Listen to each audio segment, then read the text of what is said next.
Tabe dan selamat datang kembali di Siniar Antipol, yang mana kita akan ngomongin apapun, fenomena atau peristiwa apapun yang sedang jadi buah bibir ya di bahasa perspektif gua. Mohon maaf kalau agak ngacak-ngacak karena sekarang aduh recording gua dikacak-kacak oleh tampilan baru Spotify Podcaster dan mudah-mudahan tidak ada masalah ya. Jadi udah nggak bisa pakai musik lagi, tapi tetap kita akan bawakan siniar antipol kali ini dengan pendekatan yang lebih baik. Dan kali ini kita kembali lagi dengan topik, gue mau ngomongin soal sesuatu yang dekat sama diri gue, kebetulan terjadi di lingkungan gue dan menjadi buah bibir nasional. Ketika bentar lagi kan kita akan menghadapi setelah pilpres, setelah pemilu gitu ya, pemilu serentak yang berlangsung pada Februari kemarin, gak lama lagi ya nampaknya juga atas nama alasan stabilitas nasional diadakan pemilihan dalam 1 tahun yang bersamaan.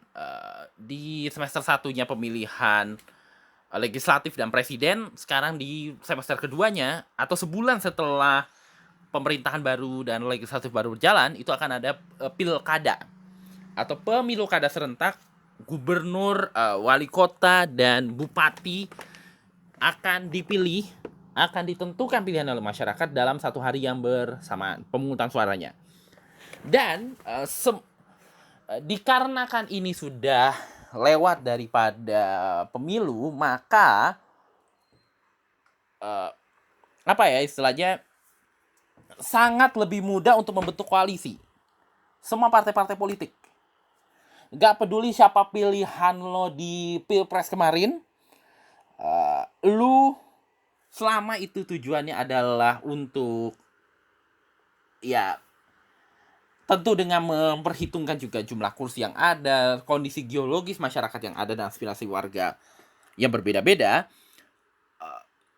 membuat kemungkinan pilpres efek domino daripada pilpres 2024 ini nampaknya tidak akan terjadi di pilkada serentak, kecuali untuk beberapa wilayah.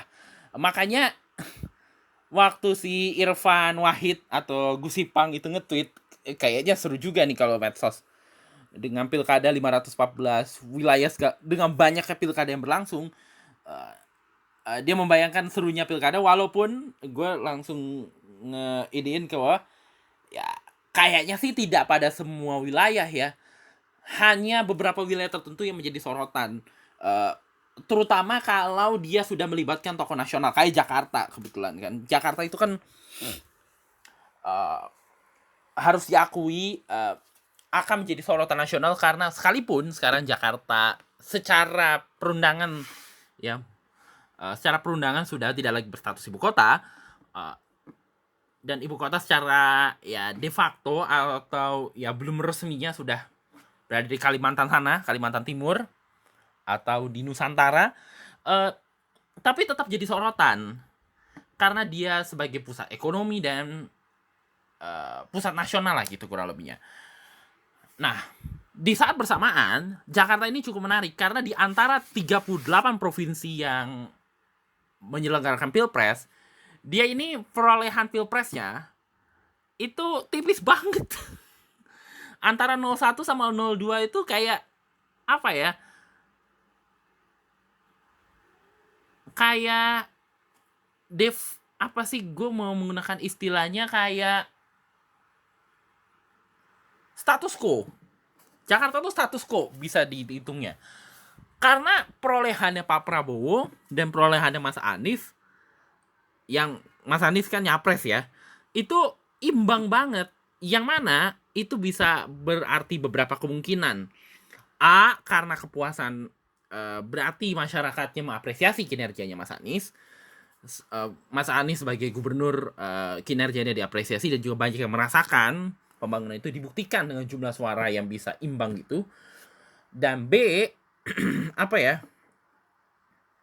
Walaupun demikian, orang lebih condong ke Prabowo karena eh, nampaknya kebanyakan warga Jakarta sekalipun mengapresiasi kinerjanya Mas Anies, lebih menginginkan beliau untuk maju lagi di periode kedua. Sekalipun ada yang sepakat dengan pencalon Mas Anies untuk ke tingkat nasional, tapi uh, seperempatnya atau kemungkinan kan dia menang 57,1% ya. Berarti ada kurang lebih 10 atau 12%, ya kurang lebih 10% suaranya lagi atau 10-12%-nya suara lagi tuh lebih condong ke Mas Anies untuk kembali maju di pilkada. Pertama-tama karena banyak program yang belum tuntas, dan di sisi lain secara prospek juga pilpresnya juga sebenarnya nggak begitu menguntungkan untuk pihak Anies Baswedan, karena ya masih salah satu faktornya terlalu kuatnya Jokowi kan, ya kan. Nah, dan beberapa kali Antipo udah ngebahas soal ini kan, bagaimana kuatnya Jokowi sampai kemudian adanya wacana 3 periode yang akhirnya dikompensasi dengan pencalonan Gibran yang tentu berujung kontroversi kan, seperti yang kita tahu. Tapi walau bagaimanapun harus diakui, walaupun pilkadanya 500 wilayah, akan ada wilayah-wilayah yang dapat sorotan. Jawa Timur itu sorotan karena dia pusat nasional. Jawa Barat, Jawa Tengah karena jumlah penduduknya. Jakarta karena pusat ya epicentrum kegiatan nasional kan di situ ya. Terusnya Sumatera Utara karena dia salah satu wilayah ekonomi terbesar di Sumatera. Sulawesi Selatan mungkin juga. Solo karena tentu karena Jokowi ya salah satunya. Terusnya lagi Surabaya karena juga mungkin juga Bali, karena Bali kan pusat internasional ya kalau dipikir-pikir, salah satu pusat wisata internasional, dan juga banyak sorotan berkaitan dengan Bali kebelakangan ini juga mungkin juga akan jadi perhatian. Termasuk besar kemungkinan Kalimantan Timur karena merupakan pusat baru Indonesia gitu ya, pusat ibu kota baru Indonesia, akan jadi sesuatu yang menarik juga. Termasuk, nah ini yang mengejutkan, Banten. Mungkin kalau kita mendengar Banten itu pasti pilkadanya ini dari dinasti yang sama, penguasa yang sama. Tapi kali ini, untuk pilkada kali ini cukup menarik. Sebenarnya pilkada Banten ini selalu menarik gitu ya, terutama setelah tragedinya Ratu Atut ya.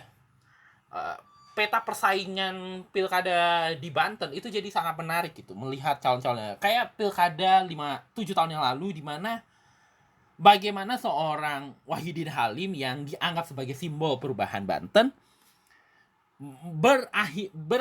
berbesar hati dalam tanda kutip, berpasangan dengan orang yang dianggap sebagai bagian dari dinasti Atut, menghadapi Rano Karno yang waktu itu dianggap sebagai tokoh yang dekat dengan pemerintah lah ketika itu.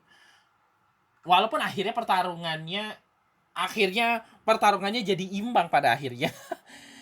Kurang seperempat kalau tidak salah. Yang menang secara suara kan Pak Wahidin dan Andika ya. Dan juga karena itu cuma 1 lawan 1, jadinya agak menarik. Nah, pilkada kali ini kemungkinannya 1 lawan 1 juga. Yang membedakan adalah yang akan bertarung adalah yang di nasional adalah calon dari partai yang di nasional berkoalisi. Makanya gue tuh sempat nge-tweet, ini kayaknya Banten. Jadi awal mulanya itu gara-garanya gue kan sering jalan ya, dan sering ngeliat spanduk-spanduk dari calon-calon yang akan berkontestasi di pilkada. Nah, yang menarik, beberapa calon terkuat di pilkada gitu ya, terutama di wilayah gua, Kota Tangerang, itu datangnya dari orang-orang yang di nasional tuh koalisinya sama. Yang gue maksud ini adalah koalisi Indonesia Maju yang beranggotakan Golkar, Gerindra, terusnya PAN dan Demokrat.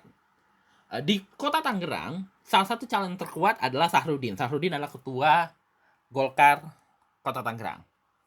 Nah, menariknya dalam bursa Kota Tangerang juga itu muncul nama Turidi Santoso. Turidi Santoso ini adalah Mungkin buat lu yang nasional di pendengar Antifa mungkin nggak pernah denger nama-nama ini. Makanya ya gue udah bilang sesekali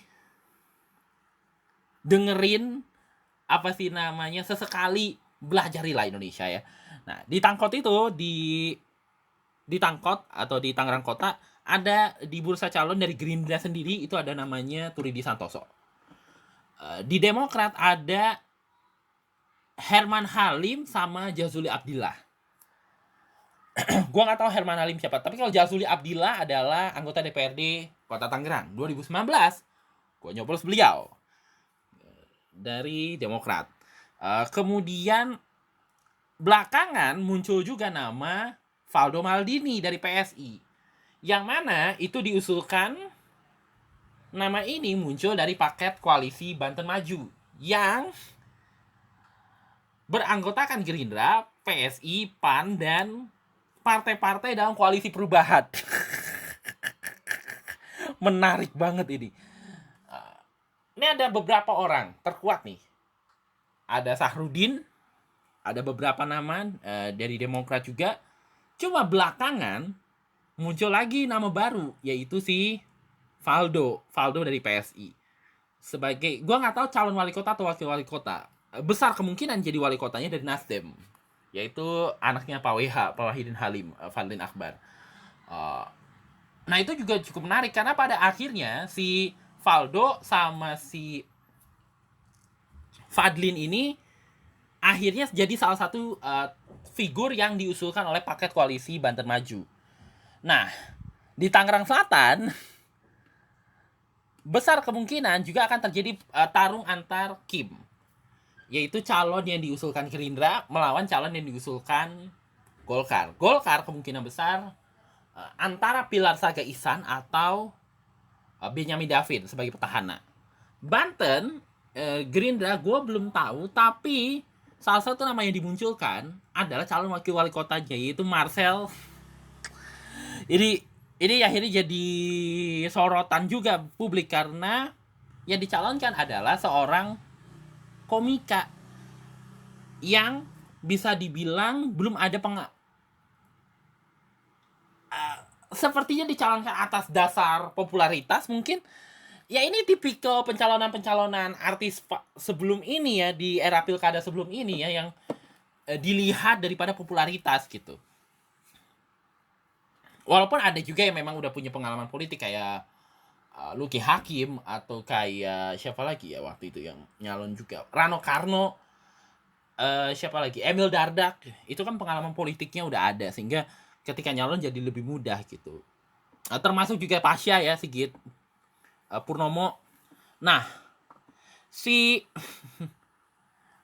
kalau Valdo mungkin masih mending ya karena dia sempat PAN kemudian di PSI dan kayaknya akan jadi wakil wali kota sih kalau kayaknya besar kemungkinan ya. Tapi Marcel ini gue nggak tahu ya. Marcel ini memang fenomenal ya, dan dia selalu membawakan diri sebagai komika dari keluarga pas-pasan, muka pas-pasan, tapi bisa menaklukkan nasional lah gitu kurang lebihnya. Cuma komedian sebuah partai besar, partai yang bisa dibilang punya figuritas yang luar biasa, mencalonkan seorang komika itu satu keanehan. Dan orang ini sebenarnya juga, komika ini sebenarnya juga punya catatan yang rada problematik sebetulnya, dan itu yang jadi menarik. Tapi masuk dalam salah satu paket koalisi Banten Maju, walaupun gue belum tahu ya bagaimana PKS dan PKB Nasdem terkait dengan Marcel. Tapi dia salah satu nama yang diajukan. Nah, di Banten ini yang cukup menarik karena Golkar kelihatannya akan kekeh akan terus maju untuk mengajukan Airin. Airin ini adalah calon dari Golkar dan sudah memang digadang-gadang sebagai calon gubernur gitu ya. Tetapi koalisi Banten Maju, koalisi Indonesia Maju yang lainnya mengajukan calon lain, bekerja sama berkongsi dengan teman-teman dengan P3 dan partai-partai di koalisi perubahan, PKS, PKB dan Nasdem. Calon yang diajukan adalah Andra Soni. Andra Sony adalah ketua DPRD Banten. Gue sempat ada tertonton berita tadi, yang mana si wakil ketuanya Gerindra yang rada kalau gue lihat beliau kalau cara ngomongin rada ngeselin, Pak Habibur Rahman itu bilang bahwa pencalonannya Andra Sony itu sebenarnya memang udah aspirasi bawah. Karena pertama-tama memang Gerindra itu bisa dibilang cukup mendominasi lah. Di Banten 2024 memang agak sedikit sharing gitu ya, karena salah satunya diakui adalah karena faktor pilpres gitu ya, yang mana Gerindra memang harus diakui agak habis-habisan itu memenangkan Prabowo Gibran kan, terlepas dari pro kontranya. Tapi Andra Sony ini bisa dibilang salah satu kader Prabowo yang cukup rasional lah gitu ya. Sebenarnya kalau gue jujur pribadi sebenarnya gue pribadi itu lebih condong untuk yang dicalonkan di Banten itu sebenarnya Pak Dasko. Pertama-tama karena dia wakil ketua DPR, dan tentu dia sudah paham gitu ya karakteristik Banten gitu ya, sehingga sebenarnya jauh lebih untuk nama nasional, untuk level nasional sebenarnya jauh lebih rasional, jauh lebih masuk akal kalau Pak Dasko sendiri yang maju gitu untuk pilkada Banten. Tapi akhirnya yang dipilih adalah Andra Sony. Gue coba cari tahu ya Pak Andra Sony ini siapa ya tuh. Kalau Bu Airin kan gue udah kenal lah gitu ya, wali kota Banten.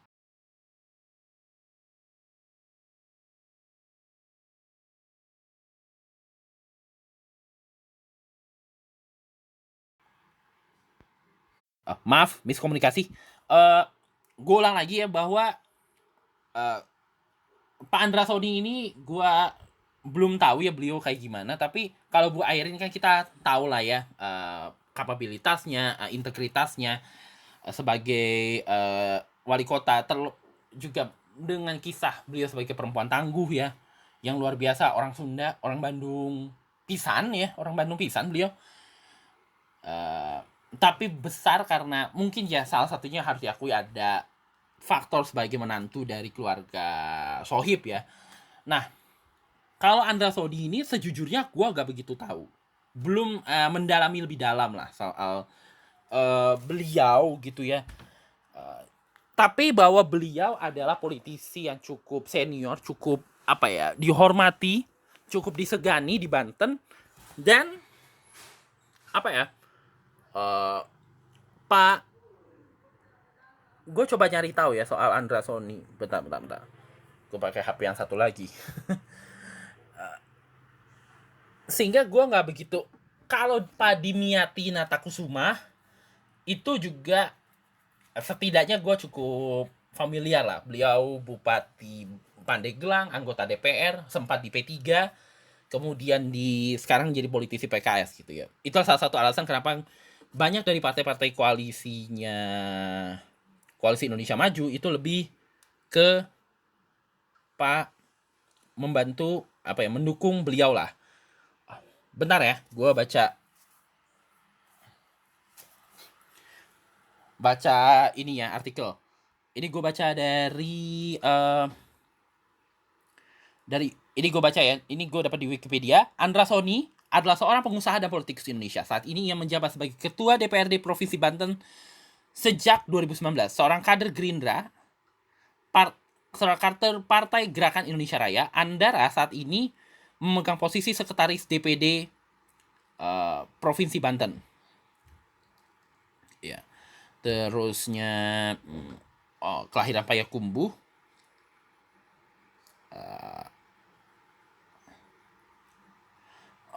Waktu itu beliau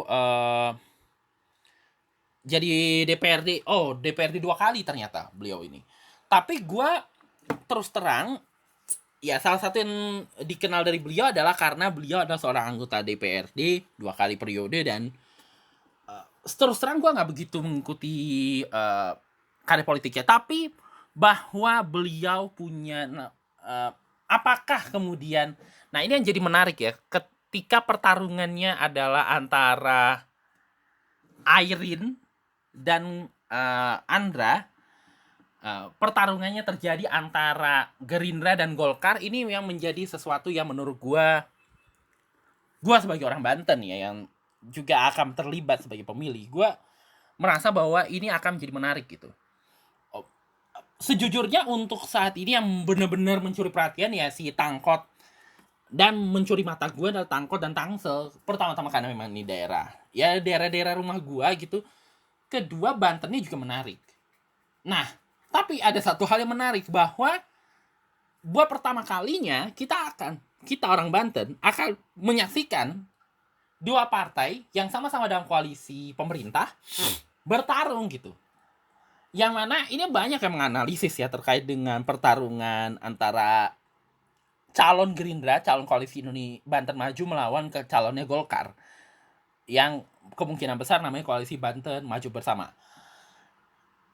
Pertama-tama memang harus diakui ada kebosanan. Memang kelihatannya salah satu daripada aspirasi yang bawah yang membuat alasan akhirnya Gerindra mengajukan Pak Anderson ini adalah, salah satunya adalah apa ya, kelelahan warga Banten gitu.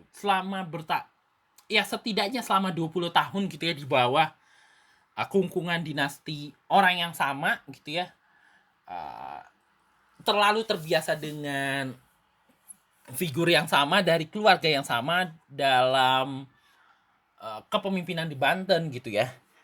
Walaupun sebenarnya di Pandeglang dan Lebak sendiri juga adalah dinasti itu juga orang-orang dinasti juga gitu. Di Tangerang apalagi. Cuma di kota Tangerang aja yang bisa dibilang pencalonannya cukup demokratis lah dari dulu ya. Walaupun akhirnya ada agak tipis-tipis dinasti juga nih si Fadlin kan. Karena Fadlin anaknya WH kan. Tapi bahwa ya memang ada kelelahan lah di masyarakat, ada kejenuhan terhadap dinasti gitu ya. Walaupun secara peraturan anak, istri, menantu, calon itu bisa mencalonkan diri gitu, baik itu di pilkada maupun legislatif, tapi pada akhirnya ini soal kepantasan gitu. Dan terlalu dominannya mereka ternyata tidak begitu berdampak kepada apa-apa di Banten gitu. Ada aja persoalannya, walaupun ada kemajuan kemudiannya, tapi problematikanya adalah kalau di politik itu ketika lu mengiyakan sesuatu yang sebenarnya secara etika kurang baik, itu nantinya akan berujung pada hal-hal yang kurang baik juga.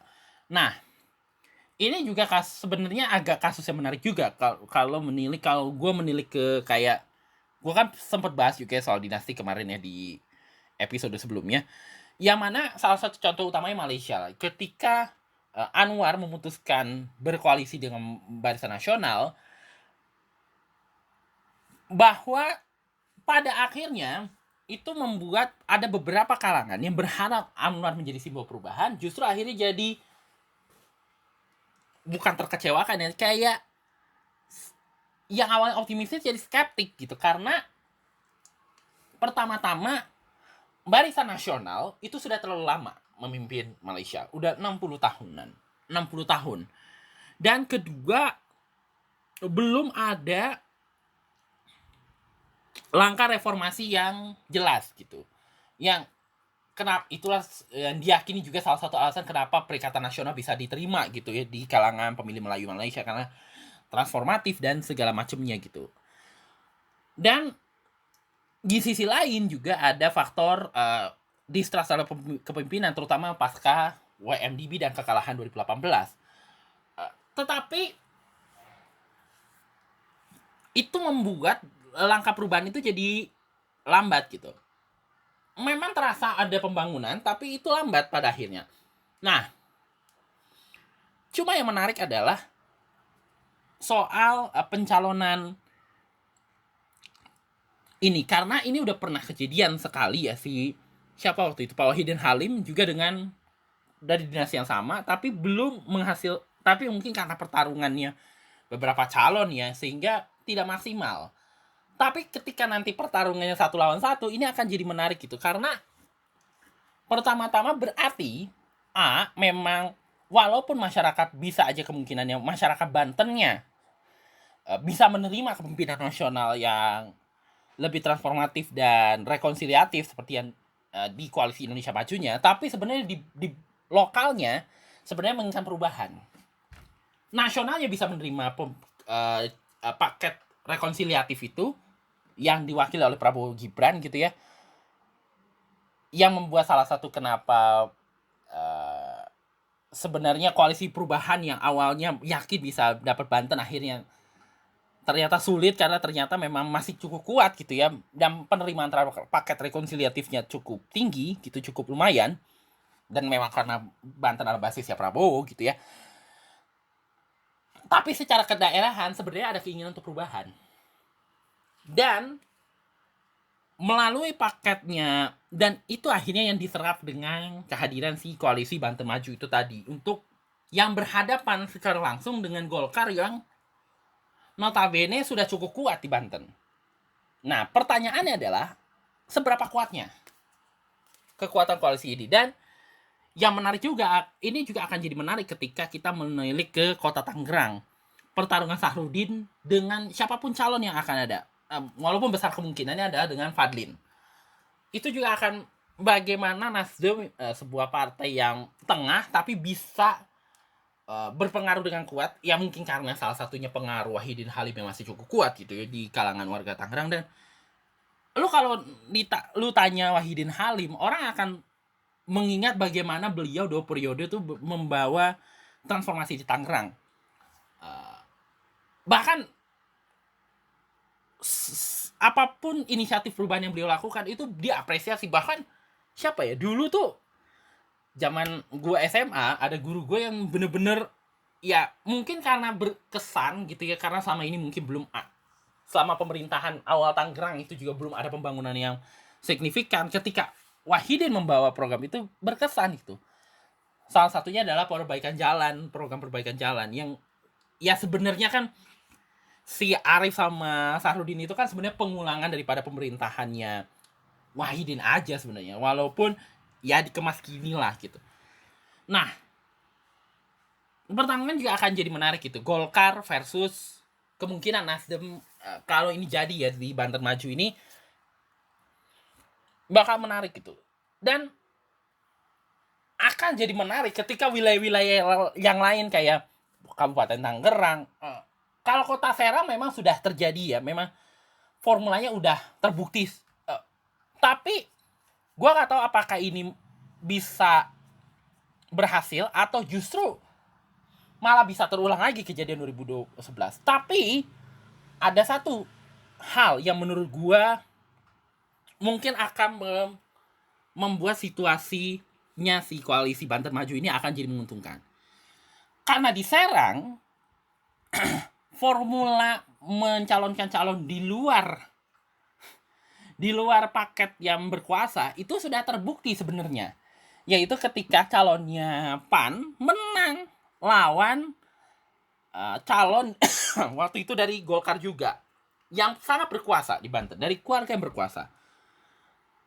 Ini Serang tempat tinggal pusat daripada keluarga yang berkuasa ini, si klan Hasan ini, tapi masih berhasil ditaklukkan oleh koalisi lain yang berhadapan dengan, bahkan berhasil mengungguli calonnya Golkar ketika itu. Yang mana berarti ini kalau formula ini berhasil di Banten, maka secara tidak langsung, perlahan tapi pasti, ketika daerahnya mulai bisa melihat bahwa perlu ada kesempatan untuk keluarga-keluarga atau figur lain untuk bisa diberi kesempatan memimpin daerah dengan lebih baik gitu, ya kita tentu, dan misalnya ini berhasil, yang kejadian seperti yang terjadi di Serang, maka besar kemungkinan ke depannya, walaupun memang beberapa wilayah lain masih banyak yang masih menggunakan pola dinasti ya, tapi kalau ini berhasil, mungkin ini akan menjadi percontohan bagaimana perubahan politik di wilayah akan membuat daerah-daerah lain jadi lebih percaya diri ke depannya untuk mengajukan putra terbaiknya. Tidak harus dari keluarga klan politik, tapi orang-orang yang profesional gitu. Ya bisa mengulang fenomena Jokowi yang akhirnya agak keseret ya, tipis-tipis dengan fenomena keluarga klan politik ya. Tapi akan menarik lah untuk Banten ke depannya, baik itu di Tangerang Kota, Tangerang Selatan maupun Banten dalam pilkada ke depan gitu. Yang membuat masyarakat ini kembali lagi ke masyarakat Banten nantinya. Apakah mereka bisa menerima paket-paket ini? Paket perubahan ini, dan bagaimana strategi si Banten Maju, koalisi Banten Maju ini untuk meyakinkan pemilih bahwa paket ini bisa diterima dan masyarakat Banten tidak harus bergantung lagi sama dinasti yang bertahun-tahun menguasai Banten tapi tidak bisa tidak memberikan hasil apa-apa, malah jadi bagi-bagi kuasa yang ujungnya seperti yang pernah terjadi 10 tahun yang lalu, terungkapnya korupsi, markup dan segala macamnya yang diakibatkan oleh terlalu dominannya klan politik di Banten. Yang dalam hal ini adalah klan Hasan yang terlalu berkuasa di Banten. Jadi itu aja sih yang mau itu aja pembahasan gue untuk edisi Antipol kali ini. Semoga ada manfaatnya dan semoga ada hal yang bisa kita petik gitu ya, kalau kita bisa simpulkan. Kalau misalnya ada yang kurang mohon dipahami karena ini dibahas dari perspektif gue, dan gue rasa ada yang jauh lebih